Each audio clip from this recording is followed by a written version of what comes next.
1. This module develops our understanding of the theory behind advertising campaigns.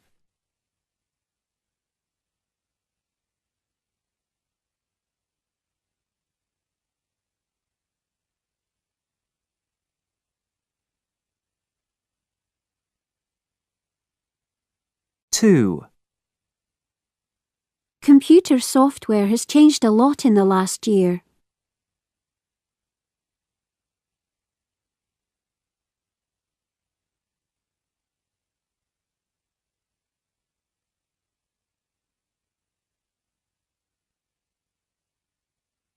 Three. Exam results will be available next week from the course office.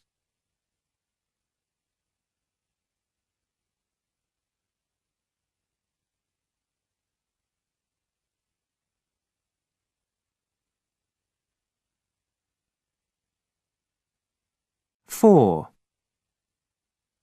The most modern agricultural equipment is now extremely expensive.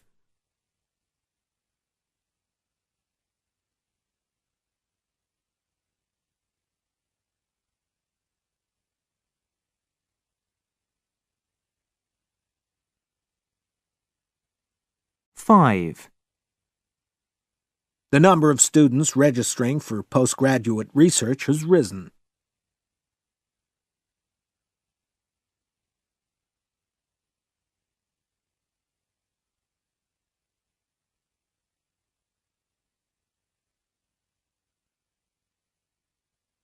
Six. This semester, we plan to specialize in educational psychology.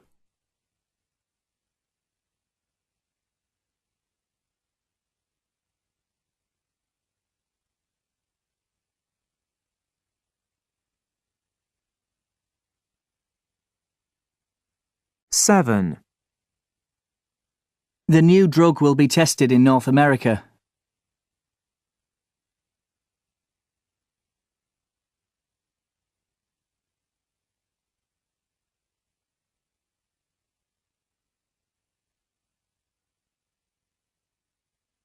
Eight. Books which are overdue will incur a daily fine.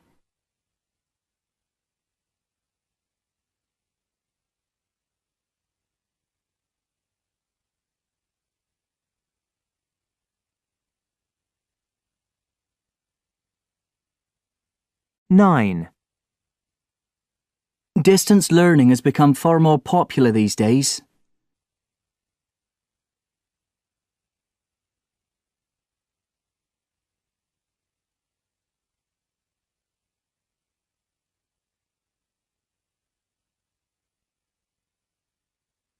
Ten. You need to write a proposal for your research.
Test 3.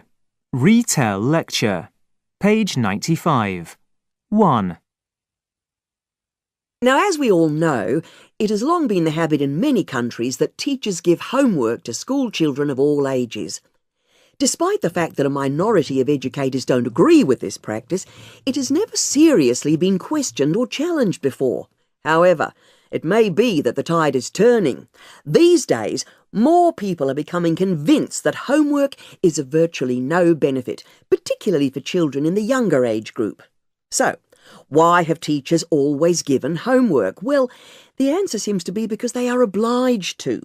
Most teachers don't really believe it has any real value, and the latest research supports the teachers' feelings about this. Not only does homework have very little impact on children's learning, but it also puts unnecessary obligations and responsibilities onto the parents. These days, not all families have the time or the necessary knowledge to help their offspring. So it would seem that now senior educators want to start a new initiative. Rather than giving homework, they plan to encourage reading books of any kind, just reading. And they claim that this is a far more effective method of consolidating learning than wading through piles of written homework.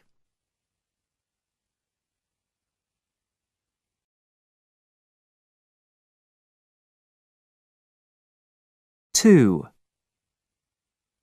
Some years ago, a group of academics from different disciplines recognised the necessity of studying conflict as a phenomenon. They were interested in the distinct properties of conflict as it occurred in international relations, national politics, industrial relations, communities, or even in the domestic setting. These academics believed that approaches from different disciplines could be applied to the study of conflict with a view to better understanding its causes, effects and solutions. As a result, research groups developed, and universities and academic journals began to publish papers on conflict theory, as it came to be called. Unfortunately, many other academics didn't welcome this new discipline. They couldn't reconcile it with traditional scholarly practices because it had both a practical nature and an analytical approach. Nevertheless, the new discipline continued to develop, and the field grew and spread, and conflict theory now has the same prestige as other academic areas of research and study, despite the early criticism it attracted.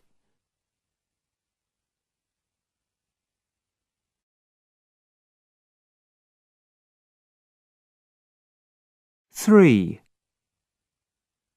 Now, as urban planners, what we really need to start considering is the amount of space allocated for residential areas within a city or town. And when I say space, I'm talking about space within a dwelling or home, rather than the actual size of residential areas. There's growing concern that the internal space of new homes is becoming far smaller, too small, in fact.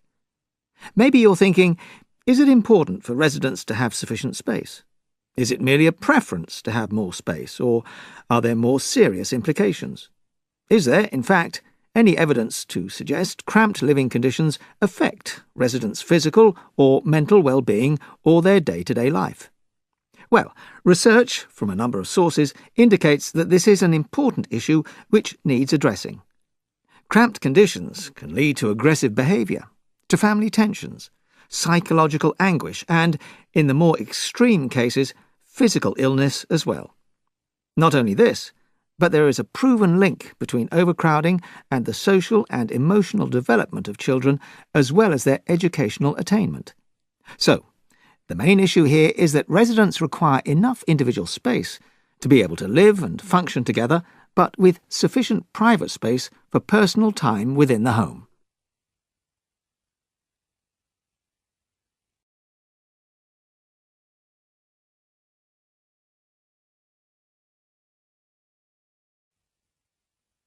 If something is not expensive, what do we say it is?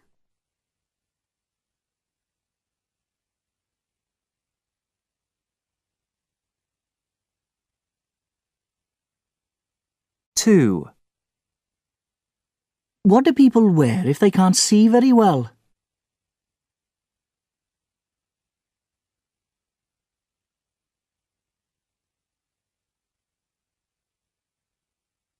3, If something such as fabric or medicine is artificially made, not natural, what do we say it is?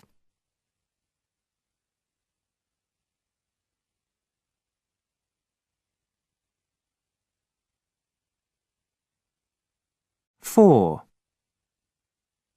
What type of food is an apple?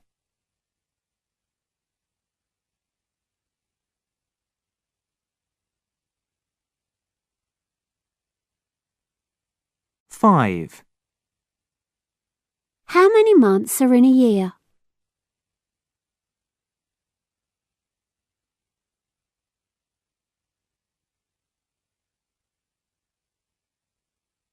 6, What is the opposite of east?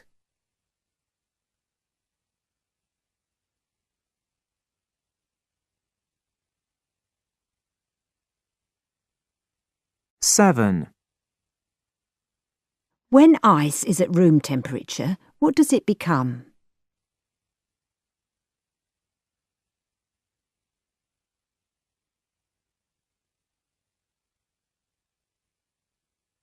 8,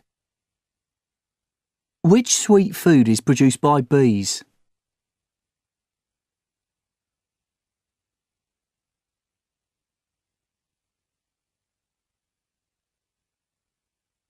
9, Where can people go to borrow books?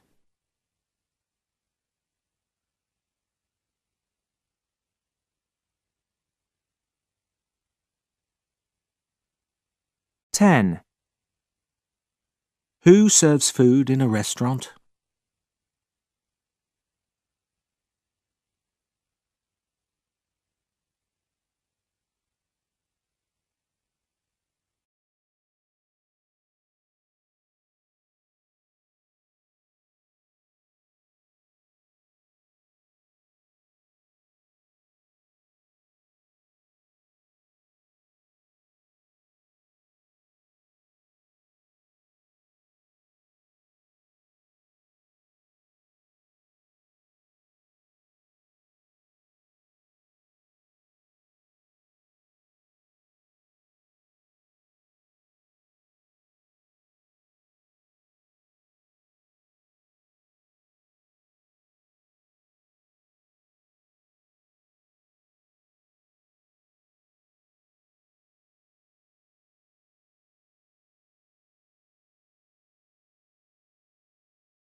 Test 3. Summarize spoken text. Page 108. 1. Well, nowadays there's an increasing trend toward ecotourism holidays. So, what is ecotourism? Well, it's a form of tourism which should not only protect but also actively improve our environment and its cultures. However, many forms of tourism which are presented as sustainable, nature-based, and environmentally friendly are often not what they seem, and this is rapidly becoming a somewhat thorny issue. Governments, as well as the tourism industry, promote ecotourism, but there are very well-founded concerns that in many instances it not only lacks adequate scientific foundations, but is also not viable as a solution to the world's social and environmental problems, which, of course, is what ecotourism is supposed to be about. Many ecotourism holidays are really nothing more than a marketing ploy, and indeed, in the worst cases, can be said to even threaten local cultures, economies, and natural resource bases. The issue is further confused by the multitude of terms to describe types of travel which supposedly protect the environment. Other than ecotourism, we have adventure travel, sustainable tourism, responsible tourism, nature-based travel, green travel, and cultural tourism, to name just a few. So the problem we have here is whether a potential traveler who wants a legitimately environmentally friendly travel experience can make the right choice when confronted with this type of marketing. 2. Well, what I want to focus on now is climate change, more specifically on the fact that climate change is a result of human activities. Now, there has been some disagreement regarding the extent to which human activity can be blamed for climate change. But I want to argue that there is evidence which clearly demonstrates that our own actions really are causing a genuine threat. The available evidence seems to indicate fairly conclusively that land and sea temperatures started to increase around 200 years ago. So, what's the significance of this? Well, 200 years ago roughly coincides with the beginning of the Industrial Revolution in the Northern Hemisphere. In other words, this was when our production of harmful gases really got going as a result of increased industrialisation. Since that time, our production of gases has accelerated due to the fact that not only has industry grown in size, but it has also now spread to the southern hemisphere, indeed most parts of the world. So, in the last 200 years, as industry has grown, we can see a gradual rise in the temperatures, which, to my mind, is sufficient proof of the damaging effect of our actions, and needless to say, it's an issue which we need to address. Test 3. Multiple choice. Choose multiple answers. Page 109. 1. I'd like to start this lecture on the use of technology in education by talking about a subject that's probably close to all your hearts, which is the way that student work is graded. And specifically, I want to talk to you about some of the ways written assignments or essays are marked. Well, as you all know, traditionally, writing done by a student is checked, marked, and graded by a teacher, a tutor, or, in some situations, an examiner. In other words, a real person. Software to mark essays has been in development for some time, and grading software on computers is already used by some universities to mark exams, but it is still viewed with suspicion by some. How can a computer mark an essay, they ask? Well, a recent study compared the human ability to give grades to student essays to the ability of a computer to do the same job. In the study, over 16,000 essays were used. These essays had already been previously marked by at least one trained human grader. The study showed that the essay marks given by the computer software were almost the same as those from human graders, which I think you'll agree is a controversial result, and it's likely to make us as teachers re-evaluate how we grade written work. 2. A further example of endangered species is the shark. Around 40 million sharks are killed each year. That's quite a lot. Consequently, the number of sharks is decreasing. So let's take a closer look at the causes of this. Firstly, in recent decades, sharks have become important. This is largely due to the growing popularity in some parts of the world for the consumption of shark. It has become a very valuable food source. OK, so maybe you're thinking, well, lots of other fish like cod, salmon or tuna are caught for human consumption and they aren't disappearing at the same rate as sharks. Well, that's true, but the difference here is sharks are not able to repopulate or reproduce themselves quickly like the other types of fish that are commonly fished as a food source. Why? Because sharks are slow breeders. Sharks mature slowly and it takes them years to reach the age for egg production, and then they produce only a few eggs, so that means just a few new sharks. Humans have a 9-month pregnancy or gestation period, whereas some shark species are thought to have extremely long gestation periods, as long as 3 years. This makes them much more vulnerable and in danger of dying out than many other fish species. Test 3. Fill in the blanks. Page 110. 1. To be honest, the biggest problem for most undergraduate students in terms of academic writing is not only adapting to a far more structured and formal style, but also learning how to ascertain the difference between important, valid information and unnecessary or even irrelevant material. In my experience, I would say it takes students their first year, if not longer, to appreciate what is required and to start to implement those requirements in their writing. What they really should be doing, if they are struggling with written assignments, is to seek help from the excellent support services which are available at the university. 2. An important question about education is then, why do some types of student achieve success easily and others struggle to do well? Well, one theory is that there's a genetic reason for academic achievement. What I mean by that is a certain innate, measurable level of intelligence. Another frequently discussed theory is environmental factors, such as the effect of home and family upbringing. A final reason is related to the teaching and learning process within educational institutions, and the way it is organised, administered, and assessed. Test 3. Highlight correct summary. Page 111. 1. Genealogy can be defined as the compilation of information necessary to construct what is usually known as a family tree, our pedigree, or our ancestry. It is a chart which shows the relationships between individual people in an extended family over a period of time. The first records of genealogy can be traced back to the earliest civilizations in northern Africa, who recorded successions of dynasties and wealthy families reaching back hundreds of years. This was usually done to establish rights to title, land, and property. There is evidence that this happened in many places in the world.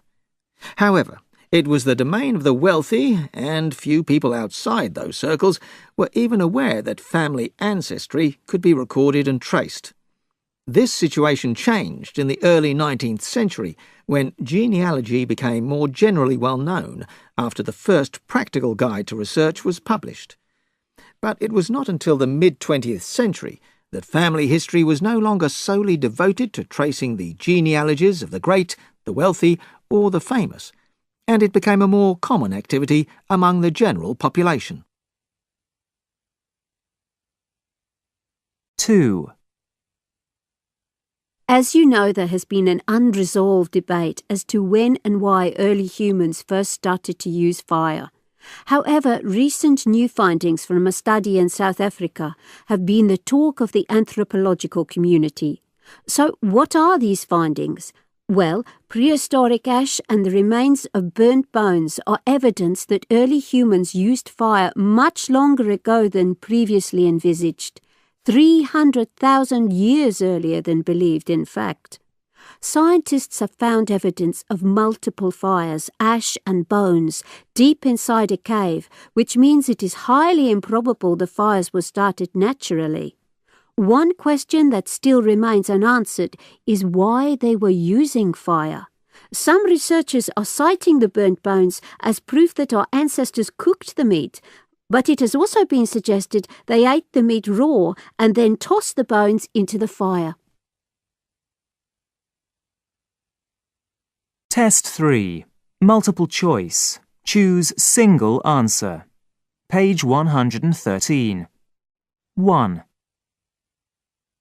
So, I want to discuss dissertations now.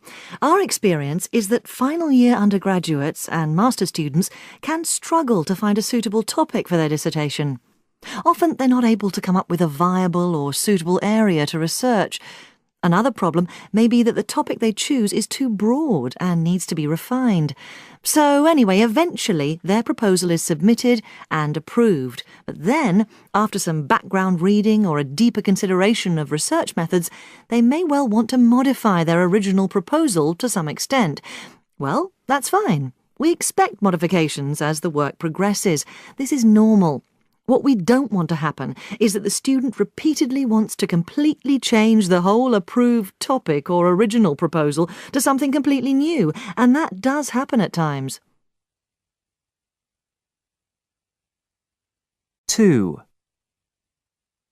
Art therapy can be defined as a form of psychotherapy which uses art as its main means of communication. Patients needn't have any particular talent in art, since the art therapist is not concerned with making an assessment of what the patient produces. The principal aim of this kind of therapy is to facilitate the patient's well-being in order to bring change and growth on a personal level through the use of art materials. Obviously, as always, the relationship between the therapist and the patient is important, but art therapy differs from other psychological therapies because it's a process between the patient, the therapist, and the art. So what we found is the expressive nature of this therapy is particularly successful with those who have difficulty expressing themselves verbally. Test 3. Select missing word. Page 114. 1. So, just a few weeks ago, excavators of a remote archaeological site in southeastern Asia reported an exciting find under the ground. They found evidence of a writing system which dates back thousands of years. 3 blocks of flat rock with odd symbols which look like ancient forms of writing were discovered. Well, this find could reveal much about an advanced, independent urban culture, which historians believe may have lived in that area. However, many scholars are skeptical about the authenticity of the blocks, which they suspect.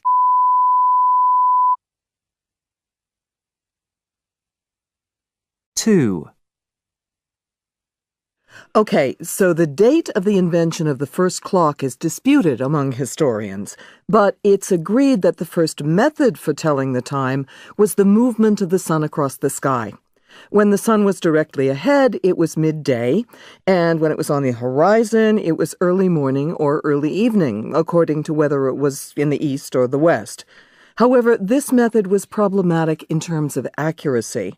But nevertheless, it's been used for countless years, from early humanity to...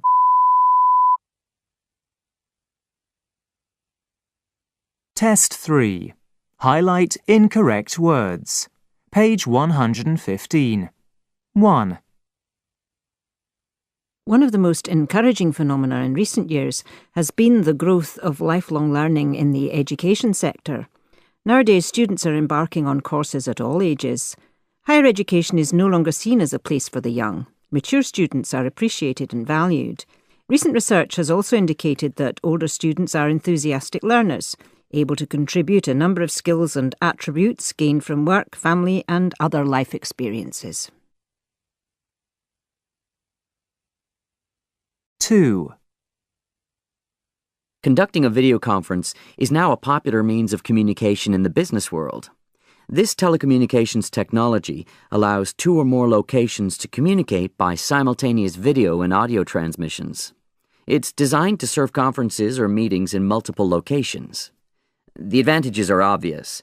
No more lengthy phone calls or complex correspondence with business contacts, partners, or offices overseas. This relatively low-cost, fast, effective communication method has made significant inroads in not just a business context, but also education, medicine, and media.